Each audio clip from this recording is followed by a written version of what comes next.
نحمده ونصلي على رسوله الكريم اما بعد فاعوذ باللہ من الشیطان الرجیم بسم اللہ الرحمن الرحیم۔ السلام علیکم ناظرین کرام، سب سے پہلے درود پاک پڑھ لیں۔ اللہم صلی علی سیدنا محمد وعلی آل سیدنا محمد۔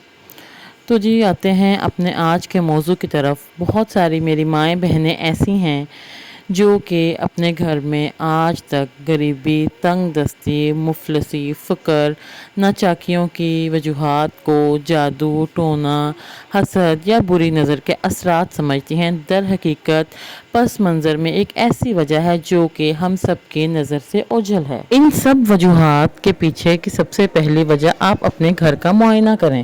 ہمارے گھروں میں موجود ایسی چیزیں جن سے کہ ہم واقف تو ہیں لیکن ناواقف بنے ہوئے ہیں، وہ چیزیں ہیں ہمارے گھر میں موجود وہ بوسیدہ اشیاء جن کو ہم نے بغیر کسی وجہ کے اپنے گھروں کی زینت بنا رکھا ہے۔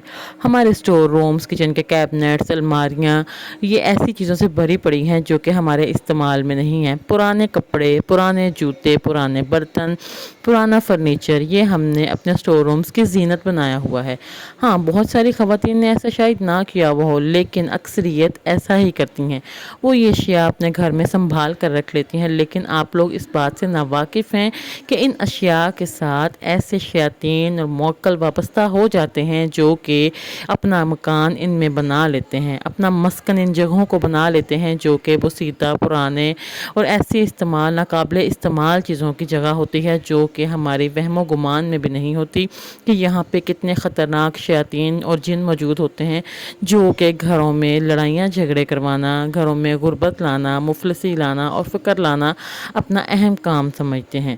لہٰذا میری تمام ماؤں بہنوں سے گزارش ہے کہ جادو ٹونا کے اثرات اور نظر بند کی حقیقت سے واقف میں بھی ہوں، لیکن ان سب سے پہلے اپنے گھر کا معائنہ کریں، ان فضول اشیاء کو نکالیں اور پھر آپ دیکھیں فرق محسوس کریں گے۔ میرے چینل کو سبسکرائب کر دیں، ایسی انفارمیٹو ویڈیو آپ کے لیے لاتی رہوں گی۔